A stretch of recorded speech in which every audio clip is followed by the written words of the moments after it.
You've posted a photo of the two of you, or a story, something you wanted people to see. The likes came in, the comments said, "You two are goals," and for a second the relationship felt more real, more witnessed, somehow more worth having. That feeling is worth examining, because needing your relationship to be seen is very different from wanting to share something you love. One is connection, the other is using the relationship to fill something else. And the line is blurrier than most people realize they've crossed. And to be clear, neither one means something's wrong with you. Two different engines, and from the outside, nobody can tell which one is running. Not your followers, and for a long time, not even you. In 2014, a team at Yale went after this with a bar of chocolate, and what they found explains more about relationship posting than most things written about it. The obvious explanation is attention. People post because they want to be seen or envied. Sometimes true, rarely the whole story. In 2014, three psychologists, Erica Boothby, Margaret Clark, and John Bargh, ran an experiment with chocolate.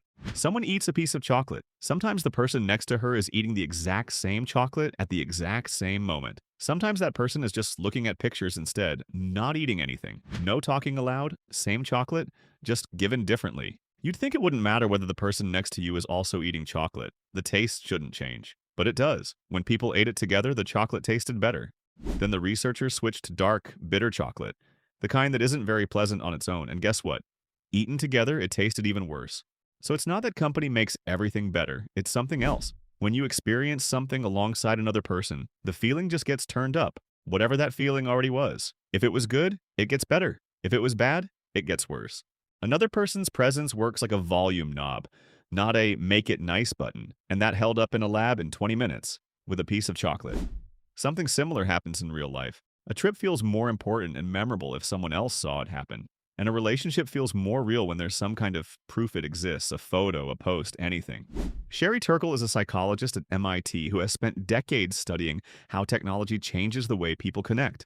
In her book, Alone Together, she writes about a generation that learned to exist through being watched by others. So a person and their relationships end up partly built in public. And here's the key point. Documenting something isn't just recording what already happened. For a lot of people, it's how the thing becomes real in the first place. Without it, it almost wouldn't have happened. Once it's recorded and shown, it did. Which leads to a bigger question. If being watched turns up the volume on everything, good and bad, what happens to two people who are watched all day, every day? And that's where, surprisingly, a sociologist from 1959 turns out to be useful. So, 1959, a sociologist named Erving Goffman wrote a book and basically said one thing that somehow explains everything happening on social media right now. His idea is simple. We're all actors. When someone's watching, we play a role. We manage ourselves, act presentable. When nobody's watching, we relax, pick our nose, basically become our actual selves. Everyone's got a stage, the public version, and a backstage, where you can be a mess with zero consequences. Goffman obviously had no idea a smartphone was coming, something that would glue the stage and the backstage into one room, and then stick a ring light in there just to make sure. Here's how it plays out. Say you get into a fight with someone. You film it for your feed, showing how hard this is, I'm crying. Then you make up, film that too. Love wins. And here's the catch. Both versions are already a performance. The real ugly version, yet where you scream something dumb, get offended over nothing, and making up takes 2 hours with a snotty nose instead of 15 seconds like in a clip online. That version now has literally nowhere to exist. There's no stage for it because everything became a stage. And here's the nastiest part. The camera doesn't even have to be on. Just knowing it could be on at any moment is enough. Your brain starts performing anyway, just in case. Don't believe it? Here's an experiment. In 2008, Cornell University, researchers took 76 students and told them, answer these 4 questions but act like an extrovert or introvert. Whichever you got assigned, no choice in it.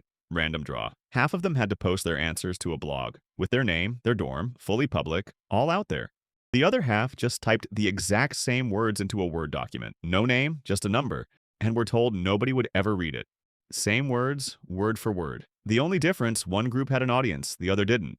And here's where it gets interesting. Afterward, everyone was asked, how would you rate your own personality? The people who wrote in the private document, nothing changed, they stayed exactly who they were. But the ones who posted to the blog and performed being extroverted in public, they actually started seeing themselves as more outgoing people, just from playing a role on camera. So the point isn't that you post something and that's it. The post comes back around and rewrites you. You didn't just show an extrovert, you became a little bit of one. The takeaway, honestly, is kind of unsettling. You can't be fully honest with someone if part of your brain is already thinking about how this is going to look on social media. This might sting a little. It's basically describing behavior a lot of us do. In 2014, a researcher named Lydia Emery and her team published a study looking at how couples show off their relationships online. In the study, couples filled out a survey every single night for 2 weeks. Two questions: how secure did you feel today about your partner's feelings for you? And what did you post today? You'd guess the good days would be the loud ones. Great Saturday, post the Saturday. But for people with high attachment anxiety, meaning people who tend to worry a lot about whether their partner really loves them, it worked the opposite way. They posted more on the days they felt less secure. The posting wasn't showing off happiness, it was managing anxiety. Here's the problem though: the relief doesn't last. Seeking reassurance like this doesn't actually fix the anxiety, it just comes back later, louder, and needs even more reassurance next time to quiet it down. So you post more, you start setting up moments specifically so they'll look good once you share them. And somewhere in all that, what you actually do together as a couple starts changing too. Trips get picked partly because they'll photograph well. Proposals get filmed to rack up views because views feel like approval, and approval is now what you need just to feel okay. Brené Brown has spent years studying the difference between real vulnerability and performed vulnerability. Real vulnerability, she says, needs an audience of like 1 or 2 people you actually trust with your life. Broadcast it to thousands of strangers, and it turns into something else, a bid for approval. You're still being vulnerable, technically, but the real intimacy quietly packed its bags and left. Now let's talk about the people watching, because there's a whole side of this nobody makes a video about. Quick disclaimer, this next part isn't a study, it's just a pattern. If you've ever spent time in the comments under a couple's posts, you've seen it. Followers can sense something's off before the couple says a single word about it. Something feels different. The vibe's weird this week, months before the actual breakup post, from people who have literally never met these two humans, but they feel like they know them. And when the relationship does end, some of these people aren't grieving the couple. They're grieving the storyline. That's the specific trap of documenting your relationship. It now exists in 2 places, and those 2 versions slowly grow apart. The audience's version stays rosy forever because it only ever got the highlight reel. Your actual version keeps stacking up everything that never made the cut. Eventually, somebody has to correct the record in public, and a documented breakup hits differently than a normal one. Break up privately, and the grief is just yours. Memories, that one weirdly specific corner of your apartment, you go at your own pace. Break up publicly, and your whole documented relationship turns into a haunted house. Tagged photos just sit there until someone bothers to untag them, and the comments stay exactly the way they were. Cheerfully stuck in the past tense, you two are everything, under a picture from 3 months before it all fell apart.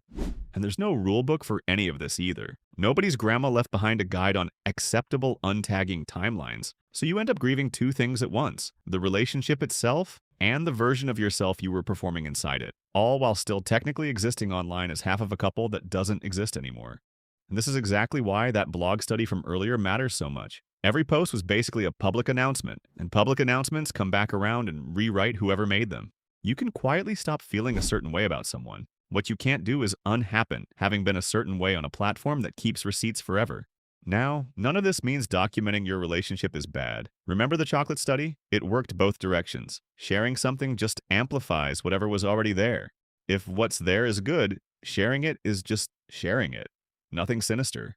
So the real question to ask yourself is, what am I actually using this for? If the photo exists because the moment was genuinely great, cool, that's one kind of psychology. If your hand is reaching for your phone because you're feeling insecure and need some kind of proof, that's a completely different situation.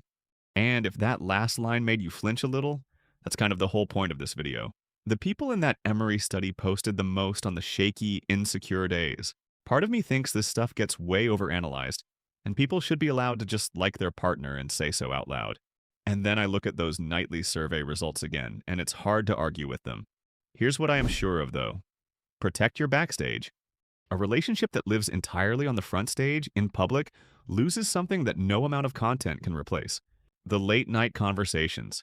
The inside jokes too specific to explain to literally anyone else. That's where real intimacy actually lives. The second you turn it into a story, it changes shape. The most important version of your relationship is the one that has no audience at all. If this hit home, subscribe. We break down relationship psychology every week. If you've ever wondered why you need other people to confirm your relationship is real, that's attachment anxiety, and the next videos break it down completely. There's also the flip side, the partner who goes quiet the second things start feeling close. Neither of those is random. They're literally the 2 questions this video just raised.